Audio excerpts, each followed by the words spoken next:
Hey, it's Chronologically Gaming, the only channel that's perpetually retro because we're playing every video game in order of release, now with a one-channel beeper. Welcome everyone to 1982, where we're playing all the games that were released at some point in April. And we last left off with Pro Tennis in the arcades in Japan. I'm telling you, Data East, I can understand now why Data East is so big. They've made some incredible games, and this one is another one. Let's press forward and see our next game. We're going back home to our Apple II, and this is the Queen of Phobos. Let's take a look at the Queen of Phobos. Taking a look at the box first. This one is a high-res graphic adventure on the Apple II, taking nods from Sierra Online that started all a long time ago. Now, if you look at the front of the box, this is what I usually expect with a computer box. It looks like someone at their home made the artwork on the front, have a few aliens there. Looks like this one's going to need 48K on your Apple II. Wait a second, a Class 3 adventure. I don't know what that means. Have we been playing Class 1 adventures this whole time? And we flip it over in the back and it gives us the story. 2 weeks ago, the derelict Starliner was discovered circling one of the moons of Scalus 3. The ship was found to be of Martian origin, making it over 10,000 years old. This alone would be enough to make it of great archaeological value. However, this particular vessel is believed to be the near-legendary Queen of Phobos, lost somewhere near the Trifid Nebula approximately 9450 BC. So the game is giving you a lore and story from a completely different world, almost like Star Wars, in a galaxy far, far away. Your mission is to recover the Mask of Cthulhu before the looters do and return it safely to base. You should be within sight of the derelict now. Good luck and Godspeed. Let's see what other artwork we have for the Queen of Phobos. We also have the advertisement flyer. There we go. Looks like we're playing as an Indiana Jones type guy with sunglasses. Hey, welcome Jeff Quest. Thanks for the raid. Everyone, we are playing every single video game, and this one is, in April 1982, The Queen of Phobos for the Apple II. It only cost 35 bucks back then. For a high-res graphic adventure game, it's not too bad, considering time zone is $100 if you don't have to scoop all that out. And there's our 5 1/4 floppy disk we'll be popping in to play Queen of Phobos, very slick, with an example of the screenshot. Yes, who knows what kind of Mortal Kombat style game we'll see tonight. Let's take a look at the manual for the Queen of Phobos. Again, just using, I don't know if it's the manual or the front of the box, if it's the same thing or not. All right, so what do we do first? We got to boot this thing, and we do it automatically, so we don't have to follow any of those commands. And then when you want to play the game, it is a graphic adventure game, so it uses noun, verb commands, so two-word text parser. Movements are controlled by going north, northwest. Hit return to flip to the next screen. The text will be told your location, any objects in the room. Wait a second, they're going to tell us objects? It's in the text mode, as long as you even get objects remaining in the text mode, pressing the return key will bring you... Okay, so you can use the return to go back and forth between graphics or not. Similar to what we see with Adventure International games. And then we can save the game, got it, and then hints. We always want to have those for an adventure game. Thanks for buying Queen of Phobos, and good luck. You know we're going to need it. All right, let's pop in and play The Queen of Phobos, at some point in April 1982.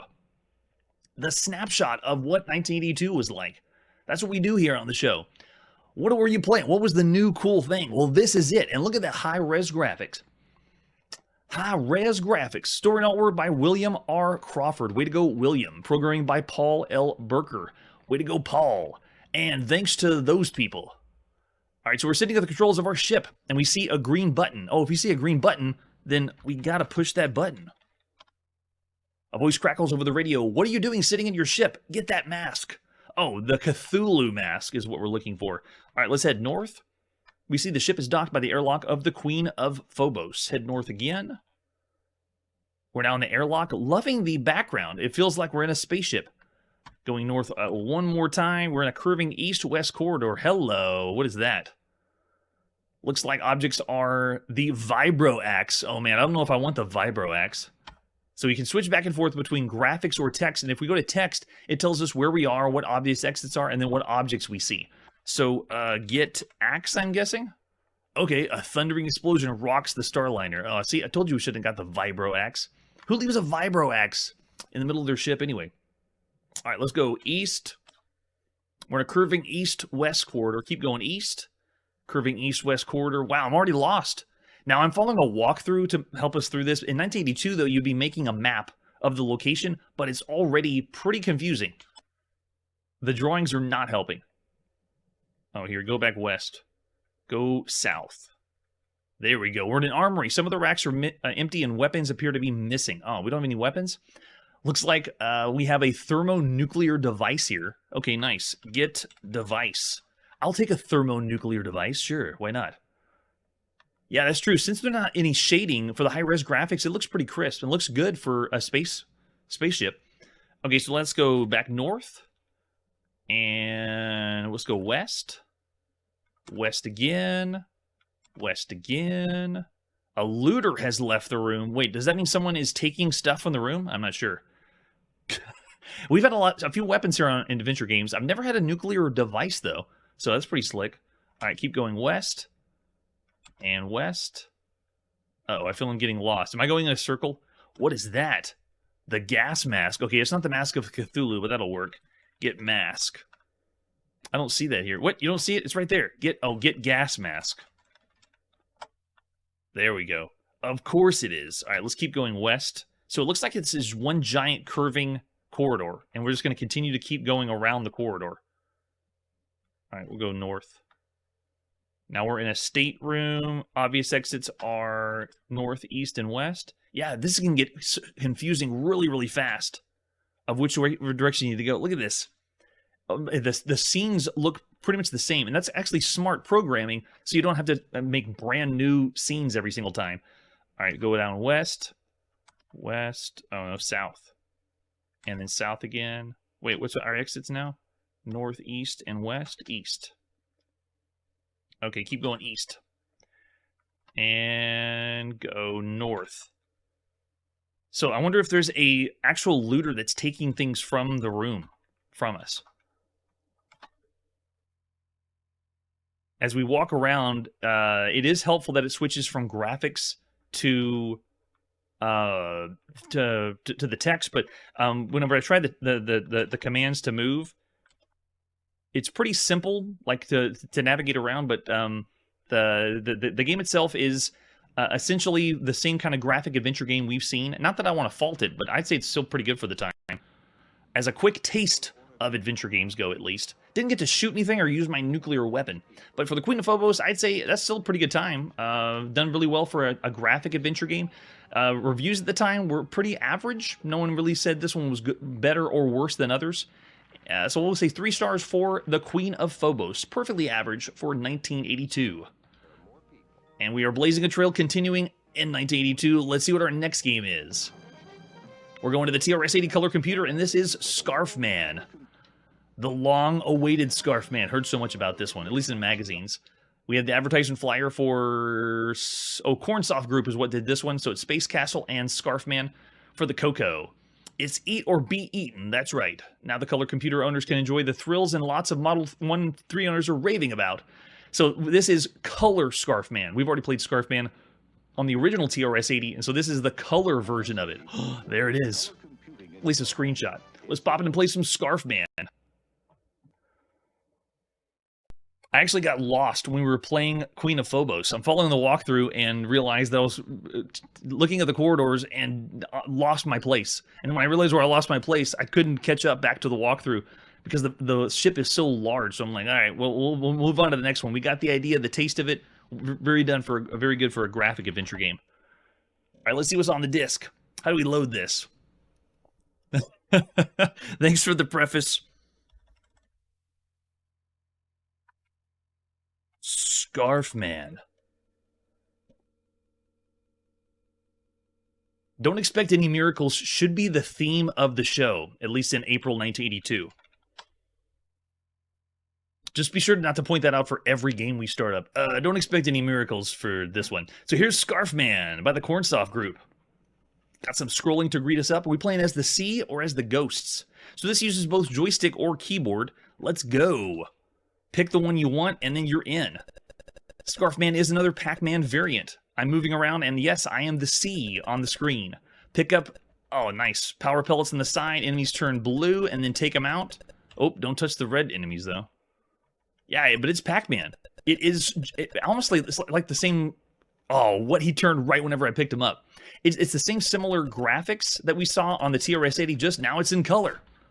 So it's pretty much identical than what we saw on the TR Stadium Model 3.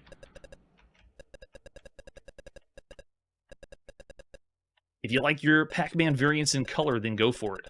But I mean, it's Pac-Man. Plays really well. Works good. What? I just picked up... Wait a second. I know I picked up another one. Alright, we'll just switch around and see if we can pick up all the dots. Now, take a memorization of the maze. Wait a second. It is turning enemies back to red right before I step on them.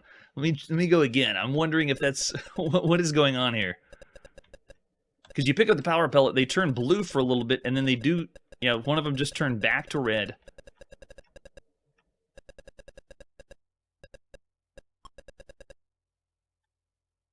And remember, it's 1982. There's still Pac-Man fever, and while we've played every single maze game that you could ever play, it's still popular. And having this on your computer, it would be still fun to play.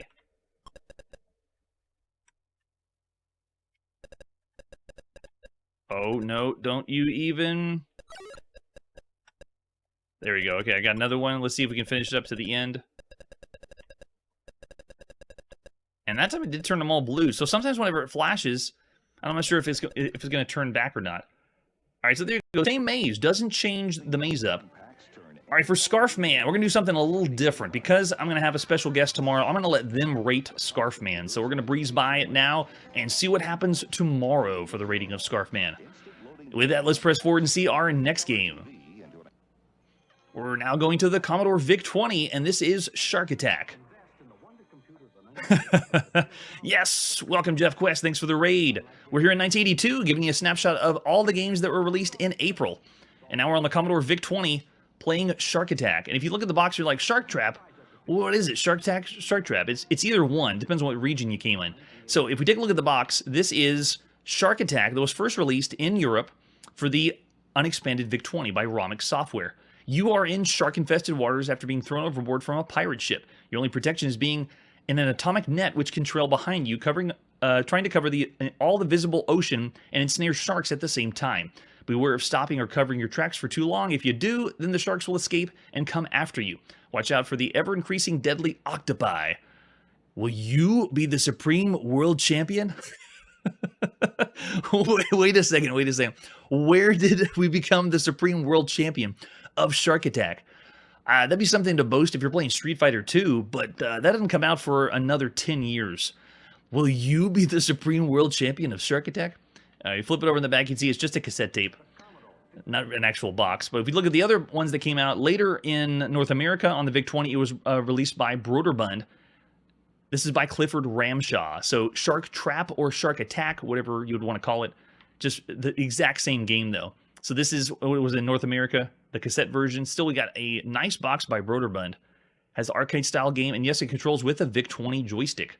Love it. We will be the supreme world champion of Shark Attack. Any other versions? Nope, just the two different ones. Let's pop in and play Shark Attack, released at some point in April 1982 for the unexpanded VIC-20. Too bad I expanded my VIC-20. Press a key. So this is joystick. We're in. I am obviously playing as the purple character that's going on the outside, dropping nets down. Sharks are chasing me. I got a nice, fun little ditty to play. And the idea is kind of like kicks, but you're not drawing anything. You're actually just filling the screen with your net, just like I'm doing now. And then whatever percentage, I think it's 70 or 80% that fills the screen, and then you win, and you move to the next screen. So sharks, you can see, are trying to break through. Oh, that one did it. They can sometimes get through your net, sometimes not. Let's see if we can get a little smarter with this guy.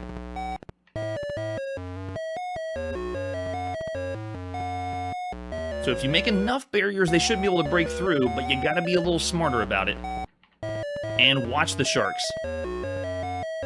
Also, it's very rare that we get a constant sound or music coming from a game we're playing on the home computer. Oh, we did it. Okay, so after you get enough, it just moves to the next screen. And there's the octopi. They're just sitting there, though. They're not coming after me. Sharks are the main threat here. Now, bear in mind, it is 1982. It's rare to get music, but you can tell, what is this, 8 bars? How much music are we really getting that's looping over and over again? That's what it is for Shark Attack, but it is impressive for the time. I'm pretty sure most people would have turned the volume off by now, but you don't really get a lot of games that have music. In fact, one thing I've hit on since playing all these games since the beginning of time is music is not prevalent. We don't get a lot of sounds. Pac-Man or arcade games are the ones that are really pushing. Oh, we die in a nuclear explosion. Okay. It is kind of like Zookeeper, yeah. That one was following around in a circle, though. I got freedom to move all over the place. I don't have to follow the square. But like I was saying, we don't get a lot of music. It's rare to see music on home computers and even console games because at this point we haven't seen ColecoVision yet. It hasn't been launched. We got Atari at home and a few other consoles, but even those, there's not a lot of music that plays. Nice and easy.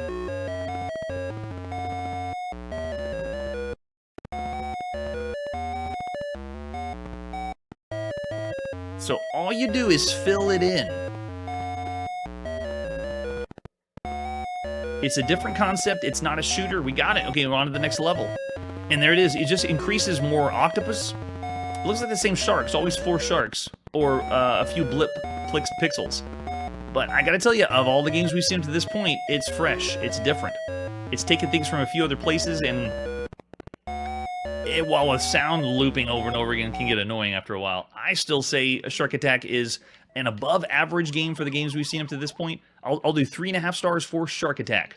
You would have some fun on your home computer with Shark Attack. Or Shark Trap. I'm going to say Shark Attack because it was in Europe first whenever we got it. All right, with that, let's press forward and see our next game. We play it all here. not doing it for chiptune.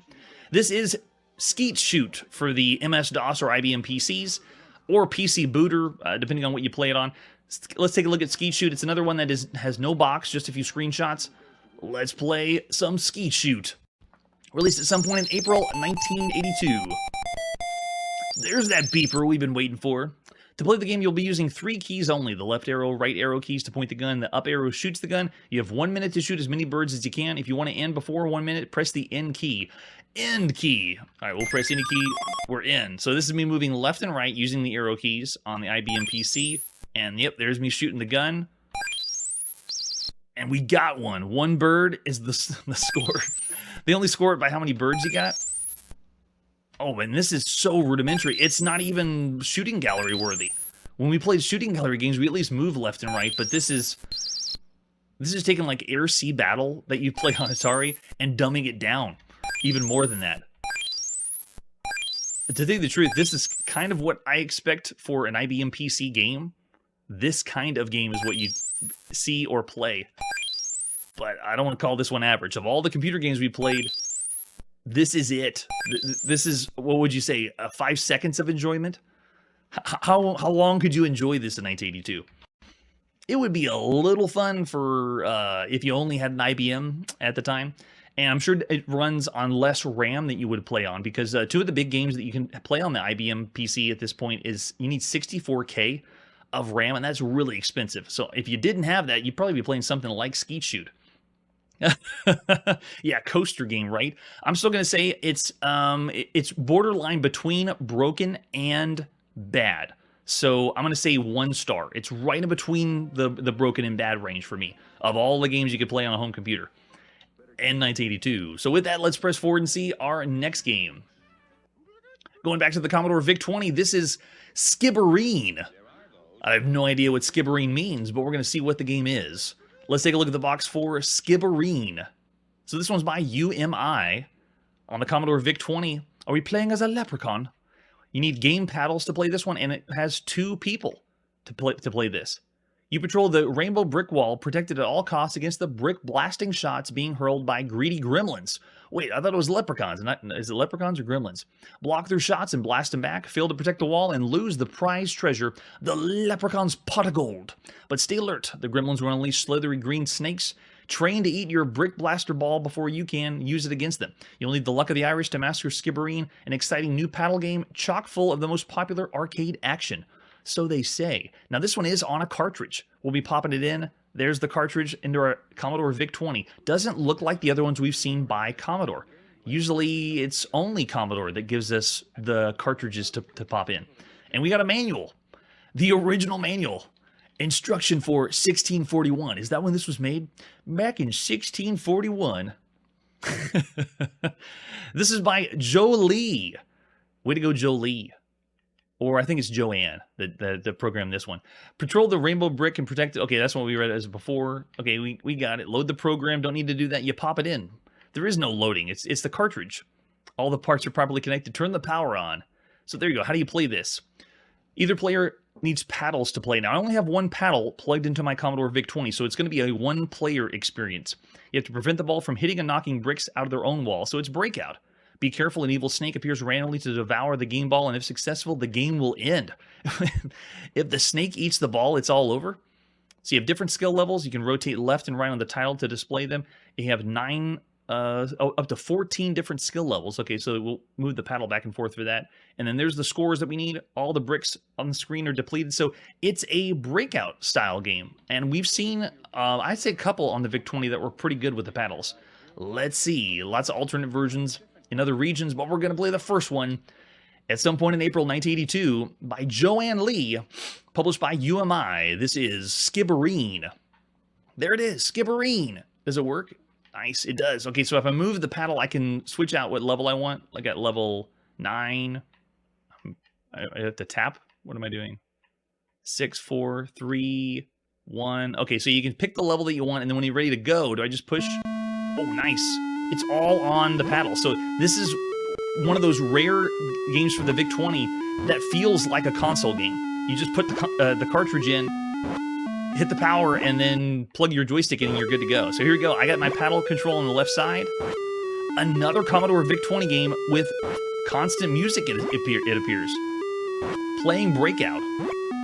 Does Breakout really get better if you include music? And you're just trying to get to the other side. Now, I don't have a second player with me, but they would plug their paddle in and then be able to control their paddle going back and forth. But it's a solo-only affair, so you can't... Yeah, this isn't going to last too long, because player 2 isn't here. No computer to play against. But if you think about it, uh-oh, there's the snake. Once the snake appears, the sound gets all garbled. And when the snake gets the ball, it's game over. That is brutal. Do I get some English here? Oh, I do. Okay, so yeah, I made it going to the snake that time, depending on where you hit it on the paddle. Now, we played Breakout, Super Breakout, lots of variations of Breakout. This one's actually pretty cool. Playing against a friend back-to-back like this. Very nice touch. Get that snake out of here. Now, while this is a little fresh with having the competitive Breakout, how much enjoyment can you get out of Breakout at this point? Something that was created back in the 70s that we played in the arcades, and I would still say in 1982 you'd get some enjoyment out of it. Again, the constant music, though. How long can you go with the music playing all over and over again? And then that snake. Oh, that's tricky. Yeah, higher than regular Breakout. What would regular Breakout be? Just average or not? All right, I want to see what a crazier difficulty's like. Let's go. Can I go? Oh, you got to go the other way. Get me... I'm moving. I'm holding the paddle in different directions. Okay, there it is. Let's go 9. There you go. Now we're playing some real Breakout. The other thing, too, is we played some Breakout that has... It's like programmed in BASIC, tile-based. This one's incredible. It's smooth. It works really well with the paddle. And having 2 people to play this would be really fun. Oh, there's the snake again. That's a different concept, because you do have the ability to add some English to the ball, so you can make the decision, if you're good enough, to avoid the snake.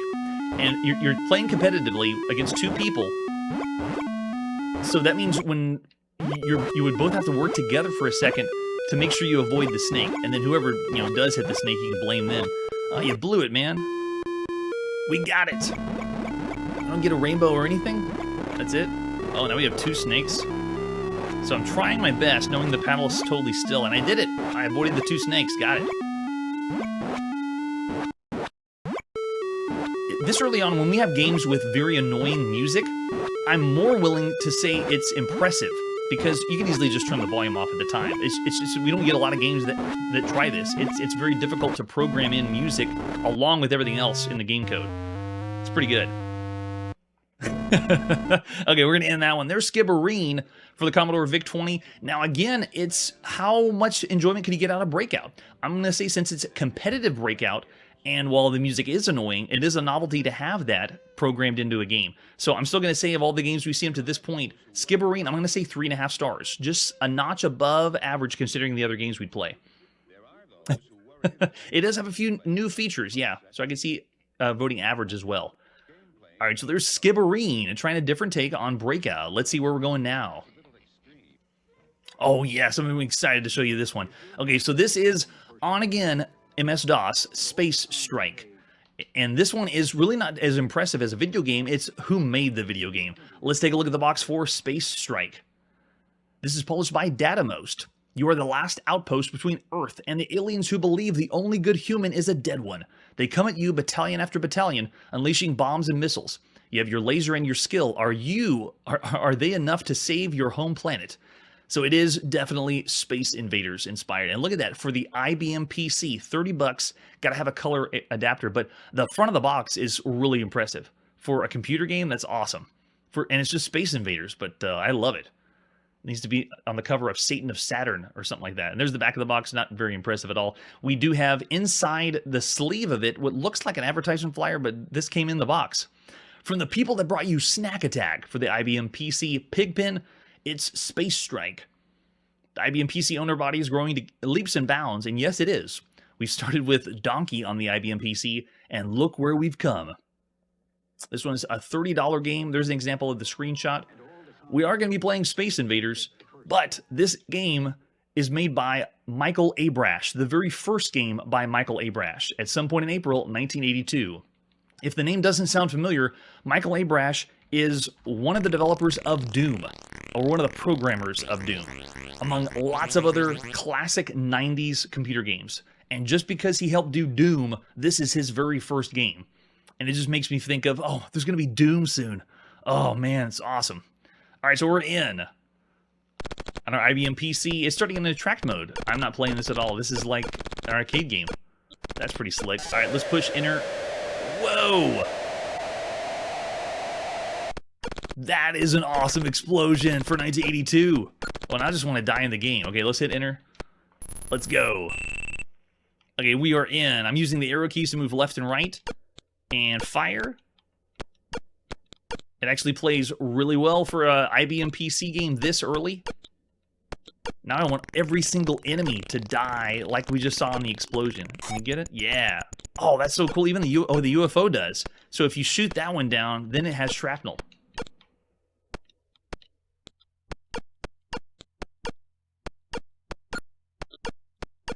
You can tell that it was programmed well. And that sound effect on the IBM, the PC speaker, how did they do that? That's awesome. That sounds really good for an explosion on the internal speaker of the IBM. Too cool. Hey, welcome. We're taking a snapshot of April 1982, playing the very first game programmed by Michael Abrash.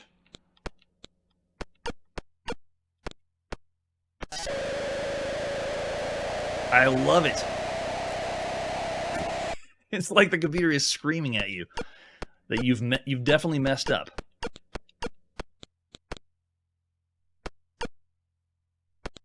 It's taken a few liberties, and it's not exactly like the Space Invaders in the arcade, but it plays so good. Let's see if we can get in there. There wasn't a difficulty level or variations or anything like that. And it's just the bare bones fixed shooter. Okay, are we done? Yeah, that was our lies that we got.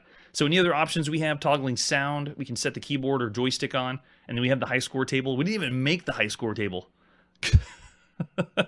Not even good enough. Yeah, if we do anything at the end of a wave, let's see if we can do that. We have to be smart enough and good enough. Take over the left row if I can avoid this side. It is the kind of control where if I move to the left or right, it, yeah, I'm just going to die on this one. As soon as you push left or right, it continues to move you in that direction, so I can't just sit still. Yeah, I have to continue to drift across. Man, that UFO, if you miss it, that's it. You can't go back and do it again. Let me just have someone shoot me and die. I'll end it. I think it's 3 lives. Yeah, there it is. And done. Going in again, trying it one more time to get through the other whole wave. There's the left side. Let's take out right side.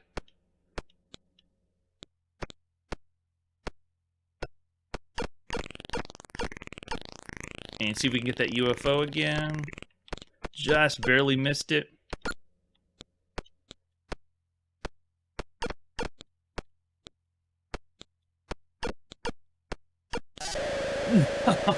The bullets are very, very tiny. It's kind of showing off the resolution that you could do on the IBM. Because this one is the powerhouse computer. The first system that we ever saw a game needed 64K to play. And we're not showcasing software. It's all games that we play here on the channel, so... Oh my gosh, is that the end? No, we got one more live. Quick, quick, quick. Wow. Great question about the game market. So if we're in April 1982, I will say that we've seen a lot more computer games explode. And I wouldn't say that's because of the crash. It's because that the market for consoles hasn't kicked off or has been as prevalent. So the computer world of video games is really what holds everything together, at least in North America. And we're seeing right now the rise of video games in the United Kingdom and Europe, and the rise of computer and video games in Japan. So it's Japan right now. In the UK, they're lifting up, rising, and having more games released. And in North America, so we have some episodes now where every game is a computer game. That's how many computer games are so popular. And this year, well, like most console games, they're going to be November and December when we get that. Like the release of ColecoVision and the release of the Vectrex. So consoles and all the most of the console games we're going to see later on in the year. And that's why we see computer games mostly now. Yeah, very few for those. All right, so that was Space Strike for MS-DOS. Now, I would say it is a very well done Space Invaders game, but I wouldn't say it's above average. I'm going to go for 3 stars, perfectly average for 1982. You're going to have a great time on MS-DOS, but it's not something that would be pushing higher, in my opinion, considering every other computer game you can play. All right, after Space Strike, where are we going now? On a totally different spectrum, here is Spelling Genie for the Atari home computer. And you guessed it, it is a spelling game. Not necessarily for early childhood, but this is by APX at some point in April 1982. I'm just going to boot this up just to show you the intro of what an educational title is like, because it is impressive. It's got a few game modes, but it is still spelling. So we're just going to be popping in and playing a few seconds. Way to go, Dale. That's how you do some graphics on the... Oh, yeah, and give the kids some seizures. That's nice. Okay, so the way this works is I have the Atari VCS joystick plugged in. I can control the menu, which is really cool. It asks how many players you want, how many words you want, and then what games you want to play. So before you do anything, you have to go in the word bank, add all the words you want, and then play the games you want. And I think this has... How many players can we do on this? Okay, so it's just only 1 or 2 players. I thought it could do more, but no. Yeah, so we are not going to be checking out any of these because there's no other graphics, there's no other anything special. It's purely educational. Like most educational titles, that's all I was going to do for Spelling Genie. If you want to play an excellent spelling game, maybe go to school instead of play some video games. But we'll say for Spelling Genie, let's go down in the bad range. I'm going to say 2 stars for Spelling Genie. It's well done, but it's still just a spelling game. Nothing action-based, nothing arcade-based. We want some games here. And now, let's see where we're going next. On the newly released ZX Spectrum in Europe, this is Starfighter. Now, the Spectrum has a giant range of games. We're talking thousands and thousands of games that were released for the ZX Spectrum. So popular because it's a budget computer. And so with that, this is the release of Starfighter in 1982. And I believe there is 4 games called Starfighter on the ZX Spectrum. So this is just the very first version of Starfighter. And this is the one that we don't have any box or screenshots for. We're just going to pop in and play some Starfighter and see what it's like. So put in the cassette tape It's sometime in April 1982 by Impact Software. Ah! What in the world just happened? Ah! I'm trying to use the joystick, it's not working. And I'm trying my keyboard. Oh, wait. I shot something, yes. Gosh, it's just flashing all those colors of the ZX Spectrum. I'm trying things on the keyboard, but nothing is responding. At least not the usual. Cursor keys? Gosh. All it is constant color death. You know what? I feel like this should be the opening for everyone that got a ZX Spectrum. Right here. Ah! You got a ZX Spectrum. Welcome to the color. Alright, so it's not responding. I can't figure that one out. That's Starfighter. I tried what I could. If anyone knows the Impact Software version of Starfighter, how to play it, you can let me know. But otherwise, we're going to give this one a big fat half-star rating. So it's very broken. Almost as broken as could be. The reason I didn't say 0 is because I want it to be input into the system as a rating instead of we didn't rate it, because we need the world to know how bad this is. Alright, there you go. So that's Starfighter. Let's press forward and see our next game. We're back on the Coco. Here is Storm. Storm is a unique one and one of the first games we've ever seen, showing off the impressiveness of the TRS-80 color computer. And I'm so glad that we can play every single game, including computer games, because you'd miss out on things like this. Let's take a look at the artwork. We have an advertisement flyer. Computerware's advertisement flyer. Storm, brought to you for your color computer, only $25. I'd say that's still kind of high for Storm, and that's it. That's all we got for artwork. No box, just a few screenshots and the advertisement. Let's pop in and play some Storm, released at some point in April 1982. Storm.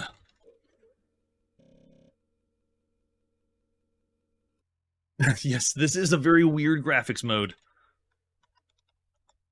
Here we go.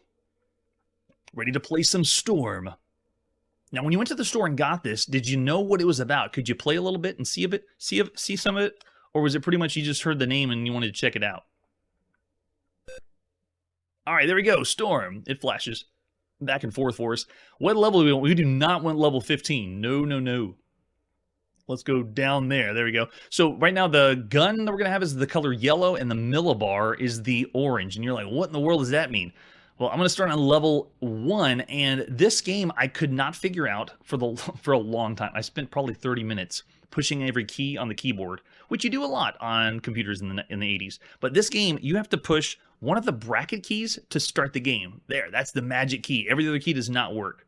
All right, so we're in. I have the paddle control moving around the outside, and ladies and gentlemen, this is the very first time you got a port to play at home of Tempest. That's what Storm is. And it is obviously not vector graphics like the arcade, but you move around the outside, just like the tube shooter in the arcades, shooting up the enemies and making sure they don't get to the outside before you can. The colors come in from the middle to the outside, and you use the TRS-80 joystick moving around the outside of the grid, shooting up everything. But the colors, look at that. Colors are real. Oh, they got me again, because as soon as they go around the outside, they really quickly can take you out. That was already level 1, and I died so fast. All right, this time let's try a different one. And did they change the tube up? Like, is it like in the arcades where we have a different tube shape? I want number. Oh wait, stop 3. Why is it not working? Oh, there we go. Now it is. Oh, it is. They changed it a little bit. So level 3 is just the U. So they do change it up just like in the arcades. So if you think of all the games you played up to this point on console and on computers, this is the very first time anyone wanted to tackle Tempest. And you can see the results. I mean, it's still April of 1982, and it is strange with the way they did the graphics mode to play. Oh, wow. Oh, every 5. Okay, so if we switch it up, let's go even further. What's 15? Oh, man, yeah, they broke it apart. Oh, wow, and it's all over the place. So you, like, warp from... And your gun changes up a little bit for each one. Oh, I'm just all over the place. Gosh, it's so sensitive and quick. But I gotta give them props. The first time anyone wanted to tackle Tempest that you could play at home, this is it.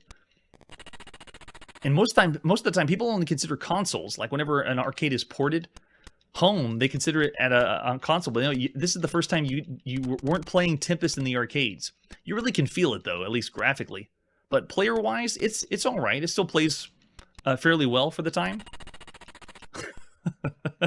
A little finicky with the joystick, but yeah. Yeah, tackling the game. Yeah, there's a lot of games that we play that I do play after the stream. I want to check them out and play some more to see what it's like. Oh, we moved on to level 16. Okay. Maybe I am doing better than I thought.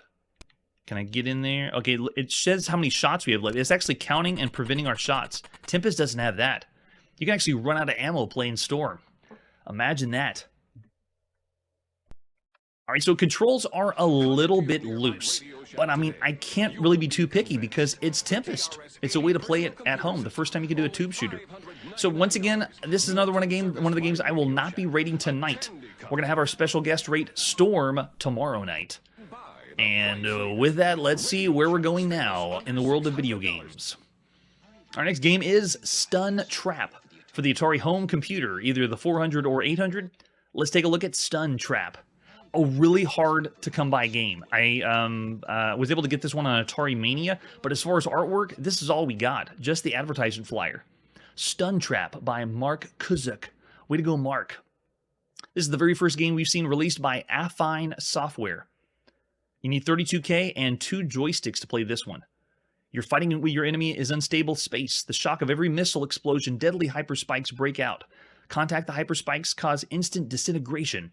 As the tunnel through the space-time, weaving in and out of hyperspikes. Watch out for rammers and space mines. Be on the lookout for sudden appearance of smart bombs and streakers on your tail. The only way to come out alive is trap your opponent in a cage of hyperspikes. Try it with a friend. And that's true. This is a lot more fun playing with 2 people rather than 1. So this one, we have just some alternate versions for it. Let's pop in and play Stun Trap at some point in April 1982 for the Atari home computer. We haven't seen that at home. That's a good point. There are no twin-stick shooters we've seen you could play on computer or on console.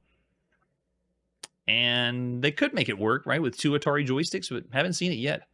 All right, so here's Stun Trap. We have lots of different things we can do as far as options. If I push the option button, that one is 1 or 2 players. So I'm going to go for a 1-player game since I'm solo tonight. And then if I push the option button on the computer, then we have different skill levels. 4, 5, 6, 7, 8, 9, colon, semicolon.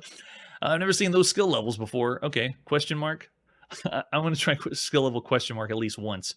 All right, when we're ready, we push start on the computer.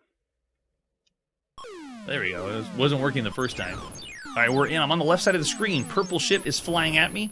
I have a TIE fighter also coming at me. So the computer's being controlled by the purple ship on the right side. This is level 1. Whoa, sound effects are nuts. I think my ears just popped. All right, so the way this works is it is a game of tug and war. The very first time we've seen a shooter try this. So it's a side perspective, and the barrier in the middle is moving very slightly left and right every time the main ships get hit. So every time I hit the purple ship, that bar is going to move to the right very slowly, like playing tug of war. If I hit a shot in the back wall, it creates spikes that get larger and larger. So you can see as I shoot the back wall, the spikes are growing and getting larger and larger. And he's doing the same with me. So I have spikes behind my wall that are getting larger and larger. If you touch those, it's instant death. So that's why they say play this with a friend, because you want to be able to not have a crazy computer. This is level 1. The computer's going this nuts on us. We also have mines that the enemies are going to lay on the side. So we have just random Star Wars or Battlestar Galactica ships that are flying by randomly on the screen. And some of them drop mines. You can see the single pixel they have on each side of the screen. You got to watch out for those because those are instant death as well. So it's trying to get to your player opponent not to explode, but to completely die where they can't do anything else in the game. By getting their wall trapped all the way in against the end, or trapped against the spikes against the other wall. So you see I'm in a really good pattern now. And he's back. I'm going to try to get him again. This plays great with the Atari VCS joystick. Control is so good. And another game that the reason why I would have rated Skibbereen, oh, I forgot the name of it. The Pot of Gold Irish Breakout game. The reason I rated that one a little higher is because of the 2-player competitive mode. This one, same thing. I want to say this one's a better game if you have 2 people to play with. And we're still going, still going. The sound, though, where they're making the Atari sound chip scream at us. It feels very sci-fi, that's for sure. The other night when I was playing with Casey Club Kirby as a guest, he was saying how it's a space game night. Well, actually, almost every game's a space game night in 1982. There's so many games. So I want to move in a little closer and see if I can get him pinned all the way for the victory. So it's a non-stop tug of war. And by the way, every time you shoot, if somebody gets blown up, like the enemy, every time he blows up in that purple circle, neither of us can shoot. So no shots can be fired. So you just have to time the shot and back him up against the wall. This is a fresh idea, something we haven't seen before in arcades. Oh gosh, that wasn't fair. The TIE Fighter just comes over and hits me. And I think we got him. Yep, now he's trapped because the spike's in the way. And so we want to just get him closer and closer to the wall until...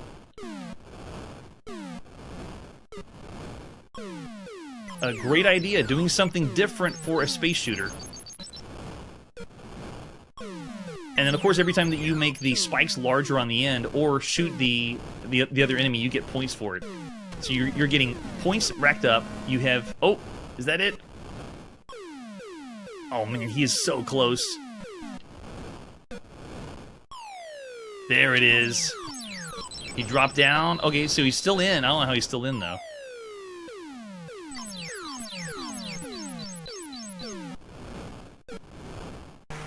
There it is. Oh, nice victory screen.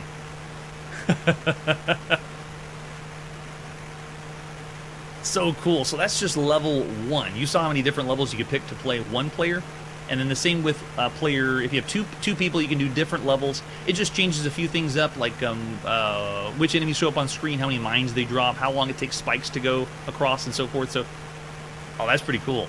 The victory is that nuclear explosion we were wanting in the Queen of Phobos. Pixels, love it. Yeah, it's still a space game, but a different take on it. There, that was a long victory. All right, I want to see the level question mark. Skill level question mark for one player. I don't know what's going to happen.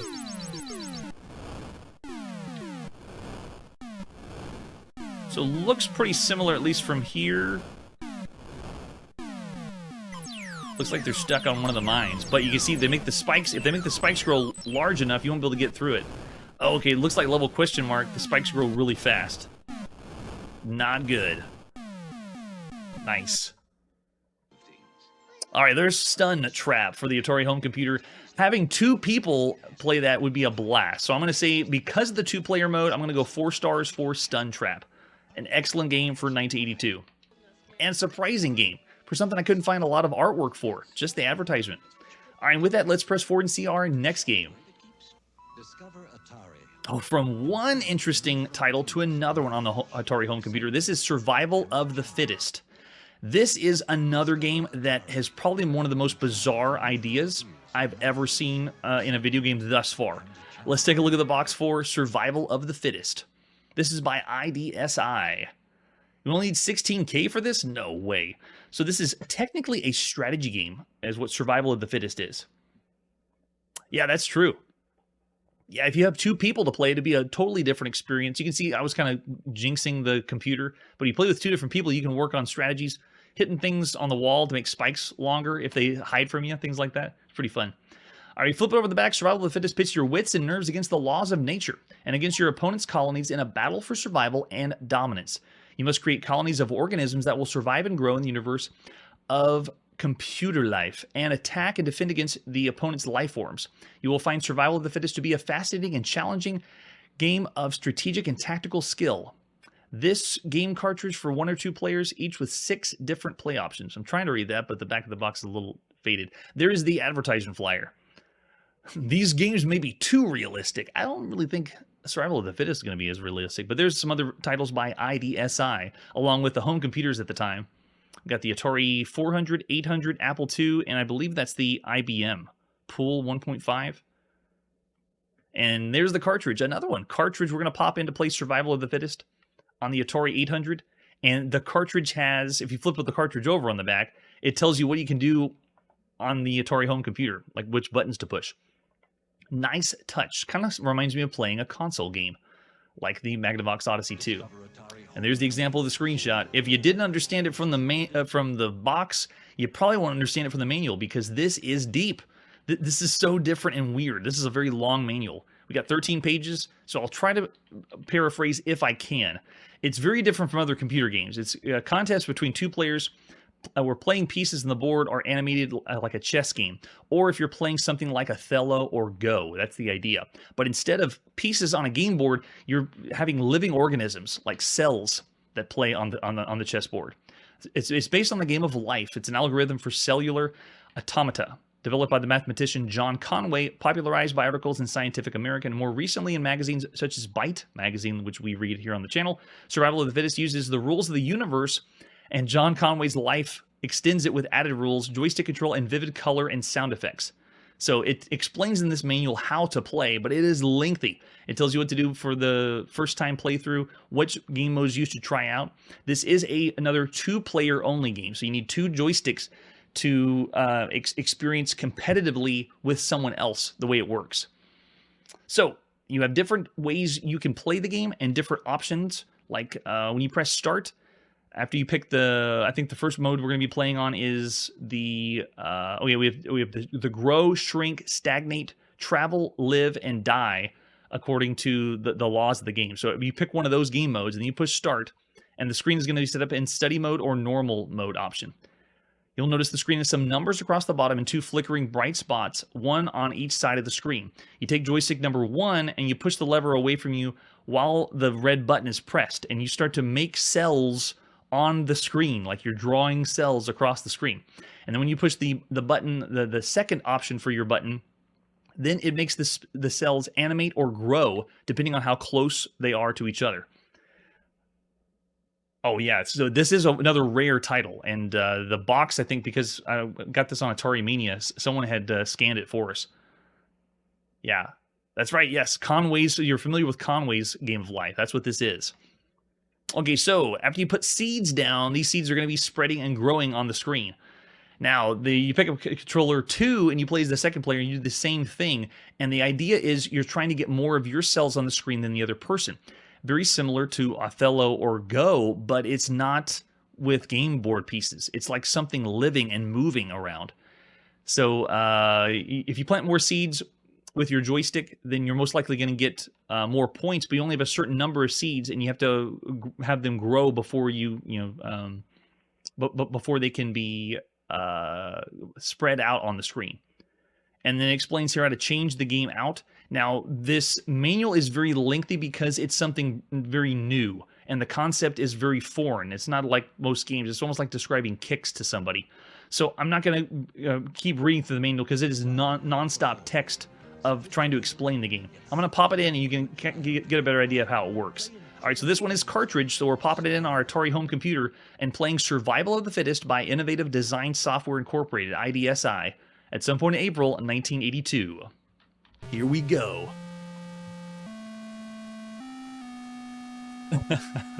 Survival of the Fittest. Ah! Oh no!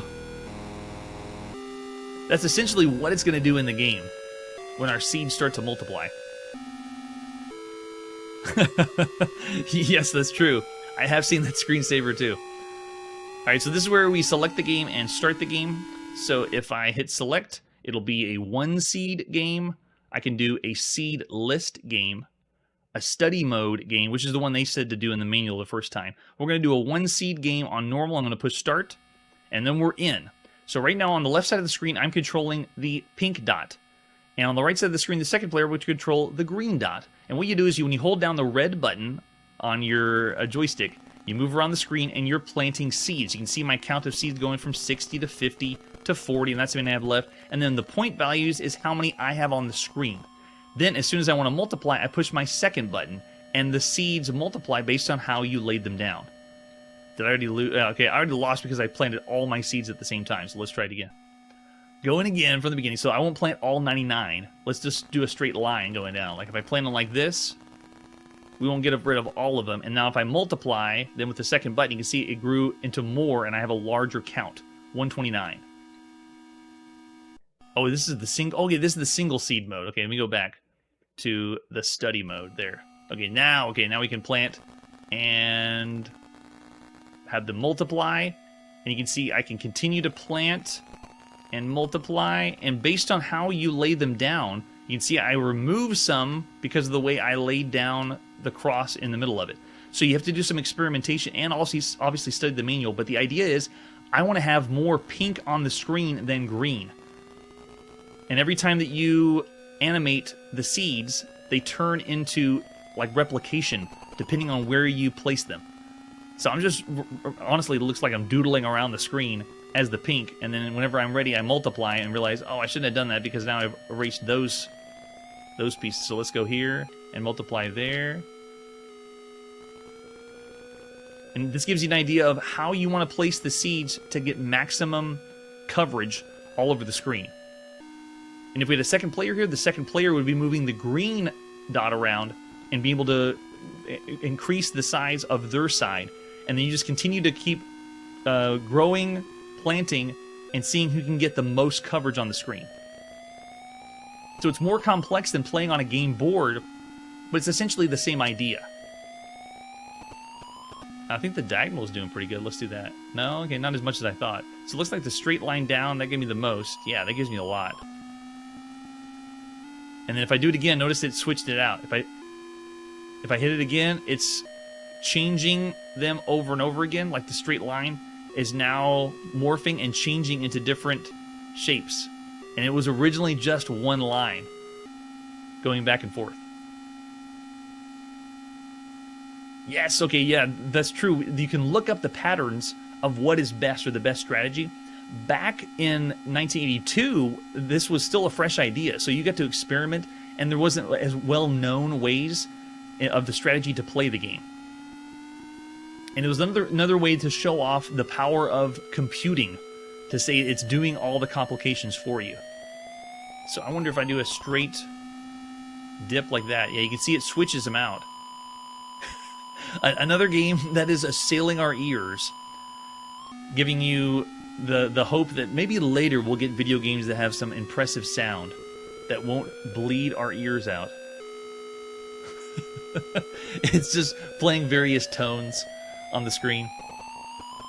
We're going to use this episode to torture people in asylums. It's just picking different tones. You know, I've heard of video game console games that have really bad sound, and after doing the channel and playing every single game, no, those console games, they're not that bad. I mean, the stuff on the Nintendo Entertainment System with bad sound, they're okay. But this is just noise. This isn't even considered music and borderline sound. It's like someone is mashing their hand on a synthesizer. Oh my gosh, it is just getting louder and crazier. We are playing every single video game, so I'm not surprised when my view count on YouTube and Twitch is way low, because people decided I just can't stand it. It's too insane. This is the actual game, though. People were playing this in 1982. This was brand new, live. This game that we're playing. So were a lot of people turning the volume down? I need to know. Maybe that's what it is. Everyone was just high, and so the computer just making noise was a novelty in itself. Alright, there you go. That's Survival of the Fittest, a bizarre, very strange game. I could say it is above average because of the originality of it. There's a lot happening behind the scenes, programming-wise, to make this game happen. As far as the game itself, though, it is an acquired taste. It's borderline strategy and blending elements that we haven't seen before. It is totally fresh, though. I can't describe any other game that is like Survival of the Fittest. And so because of that, and because it's more fun to play with 2 people, I'm still going to go 3.5 stars for Survival of the Fittest. Of all the games we've seen up to this point, it would be pretty cool to play with someone else and to experiment, you know, what's going to work, what's not going to work. Oh, that's true. It does seem like an art game, yeah. It isn't really like Doodle, though, or the other drawing titles, because we played a lot of those on the consoles. You just, you know, move a cursor around, draw something on the screen. So it's more than that. It's beyond just an art tool or a drawing tool. All right, now it's time to put our video game playing on pause. Thanks so much for joining me this evening. If you went back to 1982 at this time, what would you rate all these games on our 5-star rating scale? That's it for today, and like I always say, keep those magnets away from the discs. Hey everybody, thanks for checking out the channel and joining me on my quest to play every single video game in order of release. We'll be streaming live every weekday at 9 p.m. Central, so join us and let us know if we missed any games along the way. This video would not be possible without Launchbox, RetroArch, and MAME. Tell all your friends there's some crazy guy named Chronologically Gaming trying to play every single video game. We have links down below that'll send you to places like our Discord and Patreon, and one that says all the video games we've ever played. If you go there, it's a list of everything, and you can click right to the game you want to see. Chronologically Gaming is the name to look for. We are perpetually retro, and we will catch you next time.